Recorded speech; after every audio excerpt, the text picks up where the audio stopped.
কাশ্মীর।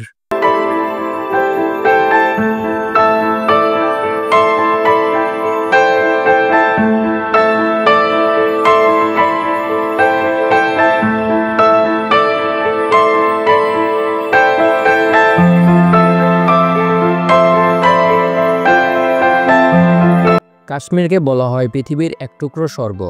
কাশ্মীর শব্দটা যেন একটা স্বপ্নের দরজা খুলে দেয়, যেখানে ঢুকলেই সব কিছুর রং বদলে যায়। বাতাস হয়ে ওঠে নরম, আকাশ হয়ে যায় আরও নীল, আর মাটির প্রতিটা ধনুকণুতেও যেন লুকিয়ে থাকে সৌন্দর্যের গোপন এক কবিতা। আমি কখনো ভাবিনি একটা জায়গা এভাবে নিঃশব্দে মন ছুঁয়ে যেতে পারে। এখানে আসলে মনে হয় সময় থেমে গেছে, ঘড়ির কাঁটা কেমন যেন অলস হয়ে দাঁড়িয়ে আছে, শুধু চোখে দেখা যায় মনের ভিতরের জমা রাখা। এইটুকুই যেন পৃথিবীর আসল অর্থ। ডাল লেকের জলে যখন সূর্য পড়ে তখন চারপাশটা ছড়িয়ে যায় এক অপদার্থ আলো। তুমি যদি শিকারা চড়ে এই নিঃশব্দ জলে ভেসে বেড়াও, তাহলে বুঝবে জীবনে সত্যিই কিছু অনুভূতি আছে, যার কোনো ভাষা নাই, শুধু অনুভব আছে। পাহাড়গুলো এখানে আকাশ হইতে চায় না, তারা চায় শুধু দাঁড়িয়ে থাকতে, চুপচাপ মাথা নত করে। প্রকৃতির সৌন্দর্যের কাছে অহংকারের কোনো জায়গা নেই। সোনামার্গের পথে যখন হাঁটি হাঁটি চারপাশে সবুজ আর সাদা রঙের এক মিশ্রণ দেখি, যা চোখকে নয় প্রাণকেও প্রশান্ত করে। ঝর্ণার জল নামছে পাহাড় থেকে, আর পাথরের ধাক্কা খেতে খেতে একটা সুর তৈরি হয়েছে, যেটা শুনে মন শান্ত হয়ে যায়। কাশ্মীরের শীত মানেই যেন কবিতার মতন এক মলিনতা।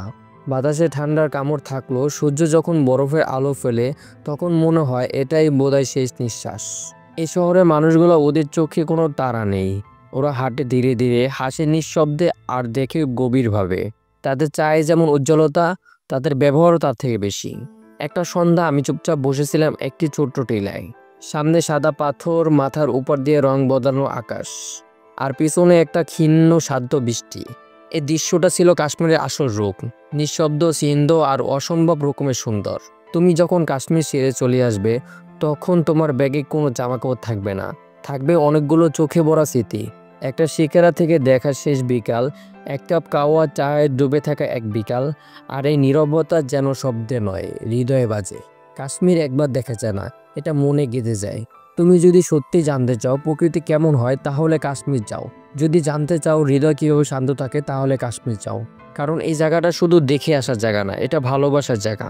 এই ছিল কাশ্মীরের গল্প, একটা গল্প যেটা শেষ হয় না, শুধু ফিরে ফিরে আসে নতুনভাবে, নীরবে নীরবে।